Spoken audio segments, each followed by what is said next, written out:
তাওরাতে জাবুরে কোথাও নাই যে আমি এটাকে হেফাজত করব। কিন্তু কোরআন শরীফ সম্পর্কে আল্লাহ তাআলা কি বলেছেন? ইন্না নাহনু নাযালনা যিকরা ওয়া ইন্না লাহু লাহাফিজুন। কোরআন নাযিল করেছি আমি আল্লাহ, আর এর সংরক্ষণের সবটুকু দায়িত্ব আমি আল্লাহ গ্রহণ করেছি। এটা আমি নাযিল করেছি এবং এটাকে হেফাজত আমিই করব। পৃথিবীর কোন মানুষের ক্ষমতা নাই। মানুষের তো কত কিছু চ্যালেঞ্জ করে, আল্লাহরও চ্যালেঞ্জ করছে, আল্লাহ নাই। বলছে না দেয়ার ইজ নো গড, বলে নাই? যারা বলছে তারা এখন আসল জায়গায় পৌঁছে গেছে। বললাম না তো আল্লাহকে চ্যালেঞ্জ করেছে, আল্লাহ নাই, নাউজুবিল্লাহ। পরকাল বিশ্বাস করি না, আখিরাত বিশ্বাস করি না, কবর টবর কিছু না, এগুলো বলেছে। কিন্তু কোরআন এইটা সম্পর্কে মুখ খুলতে সাহস পায় নাই। এটা এই কথা এখনো কেউ বলে নাই যেটা মানুষের তৈরি। ওরা যাতে মাতাল হলো তাহলে ঠিক আছে, কারণ এইটা যদি বলে যেটা মানুষের তৈরি, তো মানুষের তো পাড়ায় ধরবে, বেটা তুইও তো মানুষ বানা কোরআন শরীফ পারবে বানাইতে? আল্লাহ রাব্বুল আলামিন প্রথমে চ্যালেঞ্জ করলেন যারা কোরআনকে মানুষের বানানো নবী করিম সাল্লাল্লাহু আলাইহি ওয়াসাল্লামকে জেনে শিখাইছে, অথবা তিনি কবি হয়ে গেছেন, এইসব কথা বলে যখন তারা বলতেছিল, আল্লাহ রাব্বুল আলামিন তখন চ্যালেঞ্জ করেছেন, যদি পারো কোরআনের মতো করে একখান কোরআন বানাও। এই চ্যালেঞ্জের মোকাবেলা কেউ করতে পারে নাই। এরপরে রাব্বুল আলামিন এই চ্যালেঞ্জকে আরো হালকা করে দিয়ে আল্লাহ রাব্বুল আলামিন বললেন, গোটা কোরআন না পারো, কোরআনের সূরার মতো করে 10টা সূরা বানাও। এটার মোকাবেলা কেউ করতে পারলো না। সবশেষে এই চ্যালেঞ্জকে আরো হালকা করে আল্লাহ রাব্বুল আলামিন বলেন, ইন কুনতুম ফি রাইবিম মিম্মা নাযালনা আলা আবদিনা, আমার বান্দার করে যে কিতাব আমি অবতীর্ণ করেছি, যদি সন্দেহ হয় যেটা তার বানানো, ফাতু বিসূরাতিন মিন মিসলি, তাহলে কোরআন শরীফের সূরার মতো করে ছোট্ট, কোরআনের সর্বকনিষ্ঠ সূরা যেটি, এই সূরার মতো করে ছোট্ট একটা সূরা বানাও। এই চ্যালেঞ্জ কত বছর হলো? 1400 বছর পার হয়ে গেছে, আজও এইটার মোকাবেলা কেউ করতে পারে নাই, ভবিষ্যতে পারবে না। কিয়ামত পর্যন্ত কোরআন শরীফের মতো সূরা তো ভালো, এরকম একটি আয়াতও কেউ তৈরি করতে পারবে না। তাহলে বোঝা গেল এই কোরআনের এই যে চিরন্তন, এই কোরআন যে চিরন্তন, এই চিরন্তনতা এটাই কোরআনের মুজিজা, এবং এটা যে আল্লাহ, এটা সব থেকে বড় প্রমাণ। কিয়ামত পর্যন্ত এটার সমকক্ষ কোনো কিতাব আসে নাই, আসবেও না। এখন এই কিতাবকে আল্লাহ রাব্বুল আলামিন পৃথিবীর মানুষের হেদায়েতের সর্বশেষ গ্রন্থ হিসেবে আল্লাহ তাআলা অবতীর্ণ করেছেন। কোরআন পড়ো, কোরআন বোঝো। আমি যখন বিদেশে যাই, বাইরে যখন প্রোগ্রাম হয়, আমি তখন সেখানে বলি যে আপনারা যারা সেখানে, তো মুসলমান থাকে, ইহুদি থাকে, খ্রিস্টান থাকে, বৌদ্ধ থাকে, হিন্দু থাকে, বিভিন্ন জাতির লোকেরা থাকে, তা আমি বলি কোরআনে কারীমকে আপনাদের মুসলমান হওয়ার দরকার নেই। মুসলমান হওয়ার জন্য কাউকে দাওয়াত দেই না, কারণ আমি আমার নিজের ঘরই তো সামলাইতে পারতেছি না। যারা মুসলমান আছে দাবি করে, তারাই তো পরিপূর্ণ মুসলমান হওয়ার জন্য যেসব কোয়ালিটি দরকার সেই কোয়ালিটি নাই। কাজে আরো বাইরের থেকে বোঝা বাড়ায় লাভ কি? কাজে আপনাদের মুসলমান হওয়ার প্রয়োজন নাই, হইলে সেটা আপনারা হন, সেটা ভিন্ন কথা। কিন্তু আমি বলি না যে মুসলমান আপনাদের হওয়া লাগবে। আমি এই কথা বলি, আপনারা যদি মুসলমান নাও হন, শুধু যদি কোরআন শরীফের আইনগুলি মেনে চলেন, তাহলে দুনিয়ায় শান্তির গ্যারান্টি পাবে, পরকালের গ্যারান্টি আমার কাছে নেই। ওইটা আল্লাহ কি করবেন আমি জানি না, কিন্তু দুনিয়ার শান্তি যে পাবেন এই গ্যারান্টি দেওয়া যায়, কোনো সন্দেহ নাই। যদি কোরআনের আইন মানেন, মুসলমান হওয়ার প্রয়োজন নাই, শুধু আইন মানেন। তারা প্রমাণ চাইল, 2-1টা প্রমাণ দেন। আমি বললাম 3টা প্রমাণ দেন। তারা শুনতে চাইল, আমি প্রমাণ দিলাম। 1 নম্বর বললাম সুদ। সুদ এটি হচ্ছে মারাত্মক একটি হাতিয়ার, পুঁজিবাদী শোষণের জঘন্যতম হাতিয়ার। এটি হচ্ছে গরিবদের কাছ থেকে নেও আর ধনীদেরকে দাও। এই সুদভিত্তিক অর্থনীতি যেসব দেশে চালু আছে সমস্ত দেশগুলি গরিবরা শোষিত হয়, চাই সে গরিব মুসলমান হোক, হিন্দু হোক, খ্রিস্টান হোক, বৌদ্ধ হোক। আর আল্লাহ তাআলা এই সুদের ব্যাপারে কি বলেছেন? ওয়া হাল্লাল্লাহুল বাইআ ওয়া হাররামার রিবা। আমি সুদকে করেছি হারাম আর ব্যবসাকে করেছি হালাল। আর সুদের অপকারিতা বর্ণনা করে আল্লাহ তাআলা বলেছেন ফাইন লাম তাফআলু ফাযানু বিহারবিন মিনাল্লাহি ওয়া রাসূলিহি। সুদ হচ্ছে এত বড় মারাত্মক অপরাধ, এই অপরাধ থেকে যদি বিরত না থাকো তাহলে আল্লাহ এবং রাসূলের পক্ষ থেকে তোমাদের বিরুদ্ধে যুদ্ধের ঘোষণা রইল। নাউজুবিল্লাহ বলুন। নবী করিম সাল্লাল্লাহু আলাইহি সাল্লাম বলেছেন সুদের মধ্যে 70টি গুনাহ। কয়টা গুনাহ? তার ছোট্ট গুনাহ হলো নিজের গর্ভধারিণী মাকে নিকাহ করা। নাউজুবিল্লাহি মিন যালিক। এখন এই জঘন্যতম হাতিয়ার সুদ, যারা এনজিওর কাছ থেকে লেনদেন করেন তারা বোঝেন যে সুদের মজা কি। সুদের সুদ তস্যচুর সুদ, চক্রবৃদ্ধি আকারে সুদ দিতে দিতে আসল টাকা সুদ সহ বহুবার ফেরত দেওয়ার পরেও সুদের থেকে মুক্ত মানুষ হতে পারে না। মারাত্মক জঘন্য। আল্লাহ তাআলা এটাকে হারাম করে দিল। এখন যদি রাষ্ট্র আইন করে এই সুদকে বন্ধ করে দিয়ে, যদি সুদ ভিত্তিক অর্থনীতি বন্ধ হয়ে গিয়ে যদি যাকাত ভিত্তিক অর্থনীতি চালু হয়ে যায়, তাহলে এর দ্বারা উপকৃত হবে কি মুসলমান না হিন্দু, খ্রিস্টান, বৌদ্ধ? সবাই হবে। বলেন বলেন না, জবাব দেন না। সবাই হবে। গেল 1 নম্বর। 2 নম্বরে আল্লাহ তাআলা কোরআন শরীফে বলছেন ওয়ালা তাকরাবুজ জিনা ইন্নাহু কানা ফাহিশাতান ওয়া সা সাবিলা। জিনা করা তো দূরের কথা, এর নিকটেও যেও না। জেনা করো না, এই কথা কোরআন শরীফে কোথাও নেই। বলা হলো জেনা এত নিকৃষ্ট যেটার কাছেও যেও না। তো কাছে যেতে গেলে নিশ্চয়ই কিছু রুট আছে, কিছু রাস্তা আছে, এই রাস্তাগুলিতেও যেও না। সে রাস্তাগুলি কি?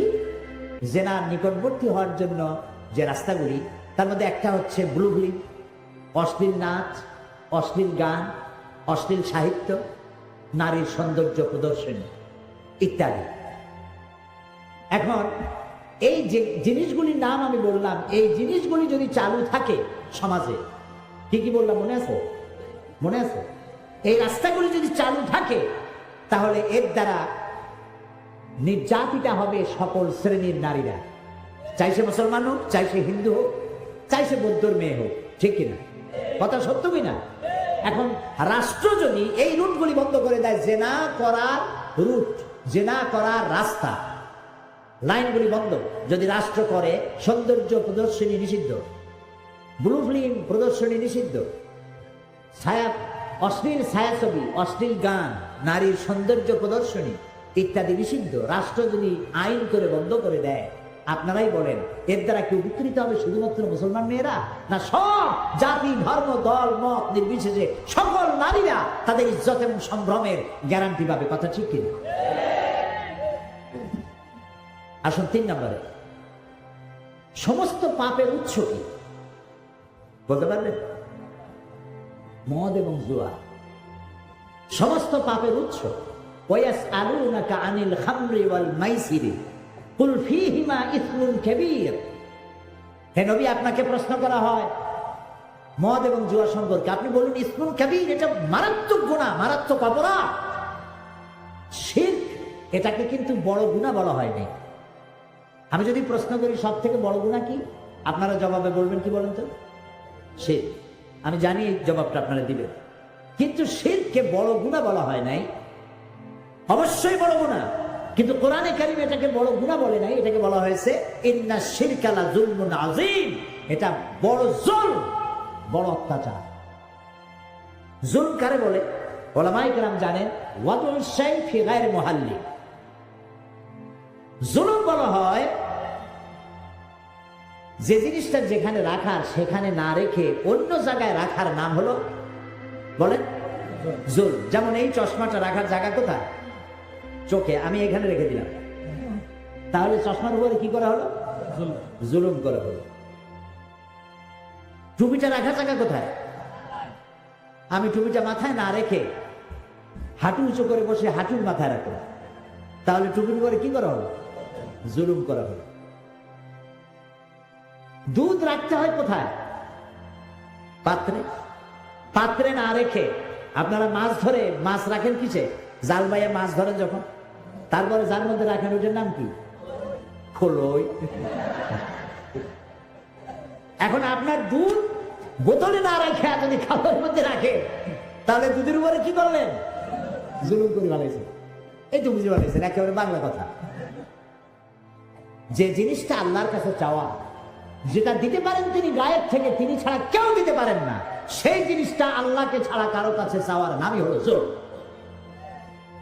সন্তান দেওয়ার মালিককে, রোগ মুক্ত করার মালিককে, বিপদ থেকে বাঁচাবার মালিককে, হায়াতের মালিককে, মওতের মালিককে। বলেন আল্লাহ আল্লাহ আল্লাহ আল্লাহ। সেই আল্লাহকে ছাড়া অন্যের কাছে যখন চাইবেন এই সব বিষয়, তখন আপনি জুলুম করে বসবেন। এটাকে জুলুম বলা হয়েছে, বড় জুলুম।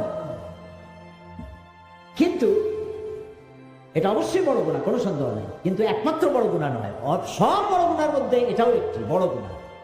কিন্তু আল্লাহ তাআলা বড় গুনাহ হিসাবে ইসমুন কাবীর বলেছেন মদ আর জুয়াকে। মদ এবং জুয়া এই দুটি জিনিস মানুষকে মাথা খারাপ করে দেয়। আরে ভাই একটু সময় দেন, একটু স্ন্যাপ নিচ্ছে, কি অসুবিধা? একটা মিনিট একটু সহ্য করতে পারেন না? আমাদের ধৈর্য আরো দরকার হবে। জি ভাই, আপনি ভাবেন না, বসেন। মদ আর জুয়া, জুয়ায় অসুবিধা কি? জুয়ায় অসুবিধা হলো, এক্ষুনি যদি আপনাকে 1 লক্ষ টাকা কেউ দেয়, ওই টাকাটার কোনো গুরুত্ব হবে আপনার কাছে? বলেন বলেন, গুরুত্ব হবে? এই টাকা দিয়ে আপনি যা মূল্য তাই কিনবেন, যা খুশি তাই করবেন। 10 টাকা দিয়ে যদি লেগে যায় 10 লাখ টাকা পাইয়ে গেছেন, আপনি তো মানুষের মানুষ মনে করবেন, আপনি অহংকারী হবেন, ফেরাউন হয়ে যাবেন। যা চান তার চাইতে অনেক বেশি পাইছেন, এত পাও পাইছেন, কোথায় রাখবেন বছর জায়গাও নেই। তখন আপনি ফেরাউন হবেন, নমরুদ হবেন। এই জন্য জুয়া মানুষকে মাতাল করে দেয়, দিক বিদিক শূন্য করে দেয়। কি করবে দিশা করতে, কাণ্ড জ্ঞান বর্জিত করে দেয়। আর এই পয়সাটা যদি 10 লাখ টাকাই হোক, আর 10 টাকাই হোক, আর 100 টাকাই হোক, তা যদি ইনকাম করতে গায়ে মাথার ঘাম পায় পড়ে, 10 লাখ টাকার চাইতে 100 টাকার দাম তার কাছে অনেক বেশি। এটা আয় করতে কষ্ট হয়েছে। আর মদ, যারা এগুলি খায়, নানান রকমের কি বলে, কোকেইন, হেরোইন, চর্স, তারপরে বাহাবা ট্যাবলেট, নাকি ইয়াবা ট্যাবলেট, তারপরে এইসব জিনিস, তারপরে পানি জাতীয়। ওদের জিজ্ঞেস করছি এগুলো খাও কেন? কয় হুজুর বুঝবেন না, খাইলে পরে একটা ভাব সৃষ্টি হয়, একটা রাজা রাজা ভাব। এই যে রাজা রাজা ভাব, এই ভাবটাই তার জ্ঞানটাকে, তার কাণ্ড জ্ঞান, তার কমন সেন্সকে বিলুপ্ত করে দেয়। আর কমন সেন্স যখন বিলুপ্ত হয়, তখন সে মানুষ হত্যা করতে পারে, জেনা করতে পারে, ডাকাতি করতে পারে, বোমা মারতে পারে, সব পারে। আল্লাহ তাআলা বলেছেন কুল ফীহিমা ইসমুন কাবীর, মারাত্মক গুনাহ। এখন মদ আর জুয়া যদি বন্ধ করে দেওয়া হয়, রাষ্ট্র যদি বলে আমার দেশে মদ জুয়া চলবে না, বন্ধ করে দিলাম, এর উৎপাদন, বিপণন এবং সেবন সম্পূর্ণ নিষিদ্ধ, এটা যদি রাষ্ট্র করে দেয়, তাহলে মদ্য আর জুয়ারিদের যন্ত্রণা থেকে শুধু মুসলমানেরাই হেফাজত পাবে, নাকি হিন্দু, খ্রিস্টান, বৌদ্ধ, জাতি, ধর্ম, দলমত নির্বিশেষে সকলের জন্য কল্যাণ হবে না? আমি সেখানে বললাম এই 3টা উদাহরণ যথেষ্ট, আরো বহুত আছে, দিলাম না। এই 3টা উদাহরণ যথেষ্ট। কোরআন শুধু মুসলমানদের জন্য আসে নাই, আল্লাহর কসম, কোরআন শুধু মুসলমানদের জন্য আসে নাই। এটা মুসলমানদের জন্য হতো যদি আল্লাহ হতেন আলহামদুলিল্লাহ রব্বিল মুসলিমিন। আল্লাহ কি রব্বুল মুসলিমিন শুধু? তাহলে রব্বুল আলামিন কেন পড়ি? তিনি সকলের রব, সকল সৃষ্টি তার, আল্লাহ তাআলা। সেই জন্য তিনি যে আইনের কিতাব তৈরি করেছেন, বই তৈরি করেছেন, এটাকে সার্বজনীন। যারা ইসলামকে, এই যে যারা বলে আমরা একটা অসাম্প্রদায়িক সমাজ করতে চাই, রাষ্ট্র করতে চাই, এদের মাথার ঘিলু কি পরিমাণ আমি জানি না, কি খাইয়া বলে তাও জানি। আরে ভাই, কোন মুসলমান কেন বলবে আমি অসাম্প্রদায়িক রাষ্ট্র করতে চাই? ইসলাম তো সাম্প্রদায়িক নয়, ইসলাম চির উদার। সুবহানাল্লাহ, ইসলাম চির উদার। নবী করিম সাল্লাল্লাহু আলাইহি ওয়াসাল্লাম মক্কা থেকে মদিনায় হিজরত করে সর্বপ্রথম ইহুদিদের সাথে চুক্তি করেছেন, শান্তি চুক্তি। এই উদার, এত বড় উদারতা কে দেখাবে পৃথিবীর মাঝে? কত বড় উদার! কারো মানুষের কোনো দাম নাই। কিরকম দাম নাই? কিন্তু দাসী মালিক তাকে গর্ভবতী করেছে অবৈধভাবে, 7-8 মাস গর্ভের বয়স হয়েছে, বন্ধুদের দাওয়াত দিয়েছে বৈঠকখানায়, কিন্তু দাসীকে উলঙ্গ করেছে সকলের সামনে, এবং আরেকটা কৃত দাসকে দিয়ে তার পেট চিরেছে, পেট চিরে বাচ্চা বের করেছে, বাচ্চাটা ছটফট করে মরছে আর মা ছটফট করে মরছে। এই দৃশ্য দেখে এই বন্য জানোয়ারেরা তারা বন্য হাসিতে, ভূত প্রেতের মতো উৎকট হাসিতে তারা ফেটে পড়তো, আনন্দ করত। কালো মানুষকে তারা মানুষ মনে করতো না। 1978 সনে 78 আমি আমেরিকা সফরের সময় ওইখানে পত্রিকায় দেখলাম এক সাদা ট্রাক ড্রাইভার, সে গাড়ি চালাতে গিয়ে একটা কালো মানুষকে রাস্তার সাথে স্যান্ডউইচ করে দিয়েছে, পিছে দিয়েছে। পুলিশ যখন তাকে জিজ্ঞেস করলো, একটা মানুষকে তুমি এরকম পিছে দিলে কেন? কয় যে আমি তো মানুষ মনে করিনি, দূরের থেকে একটা টায়ার মনে করেছি।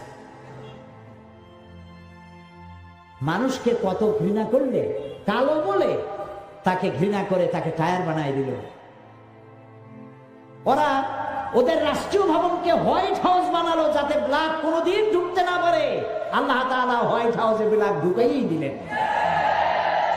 তিলকাল আইয়ামু নুদাবিলুহা বাইনান নাস। ইতিহাসের মহাকালের ঘূর্ণায়মান চক্রের আবর্তনে এটাই হয়, যা আমরা বুঝি না। আল্লাহ অনেক আগে তিনি বুঝে রেখেছেন, তিনি সর্বজ্ঞাত, সবকিছুই তিনি জানেন। সুবহানাল্লাহ। শুধু কালো মানুষ ঢুকায় নাই, কালো প্রেসিডেন্টের কালো বউ কয়দিন পরে কালো বাচ্চাও দেবে সেখানে। হোয়াইট হাউসের সম্মান বেড়ে যাবে।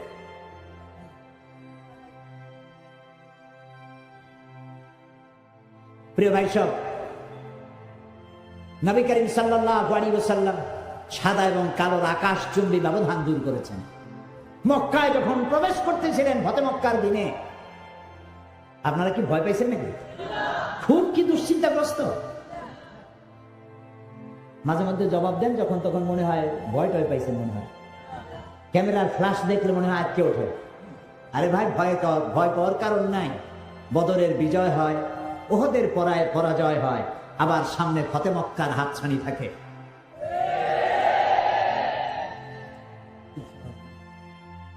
নবী করিম সাল্লাল্লাহু আলাইহি ওয়াসাল্লাম ফতে মক্কার দিনে যে উষ্ট্রের পৃষ্ঠে তিনি বসা ছিলেন, তার পেছনে তার গায়ের সাথে পবিত্র শরীর মোবারকের সাথে মিশে বসা ছিলেন হযরত উসামা রাদিয়াল্লাহু তাআলা আনহু। কৃতদাসের পুত্র, কালো লোকের কালো পুত্র বসা ছিলেন রাসূলের পিঠের কাছে বসা। তাকে নিয়েই আভিজাত্যপূর্ণ কুরাইশ বংশের নেতৃবৃন্দের ভেতর দিয়ে তিনি কাবা শরীফে পৌঁছে গেলেন, এবং তাকেই তিনি সেনাপতি বানালেন যুদ্ধের জন্য। 17 বছর বয়সের উসামা রাদিয়াল্লাহু তাআলা আনহু, তাকে যুদ্ধের সেনাপতি বানালেন। কিন্তু যুদ্ধে রওনা করার আগেই নবী করিম সাল্লাল্লাহু আলাইহি ওয়াসাল্লাম ইন্তেকাল করলেন।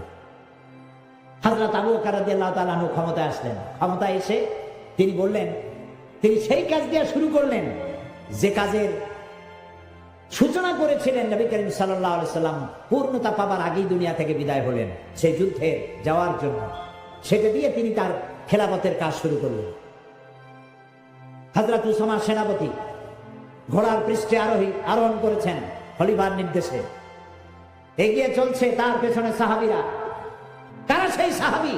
হযরত ওমর, হযরত খালিদ বিন ওয়ালিদ, বড় বড় সাহাবীরা সব পেছনে চলছেন, আর তিনি উঠে পিঠের উপরে বসা সেনাপতি, কৃতদাসের পুত্র, কালো উসামা বিন যায়েদ রাদিয়াল্লাহু তাআলা। আর তার পাশে হযরত আবু বকর খলিফাতুল মুসলিমিন, আমিরুল মুমিনিন, পাশে পায়ে হাঁটতেছেন আর বলছেন, উসামা, নবী করিম সাল্লাল্লাহু আলাইহি ওয়াসাল্লাম এই যুদ্ধের সেনাপতি তোমাকে বানাইছেন, এবং লিস্টে যে সব সাহাবী নাম ছিল তাদেরকে আমি তোমার সাথে দিয়ে দিলাম। ওমরেরও নাম ছিল এখানে। আমি নতুন রাষ্ট্রের দায়িত্ব পেয়েছি, ওমরের মতো লোক আমার পাশে থাকা দরকার। তুমি যদি অনুমতি দাও তাহলে ওমরকে আমি আমার কাছে রাখি।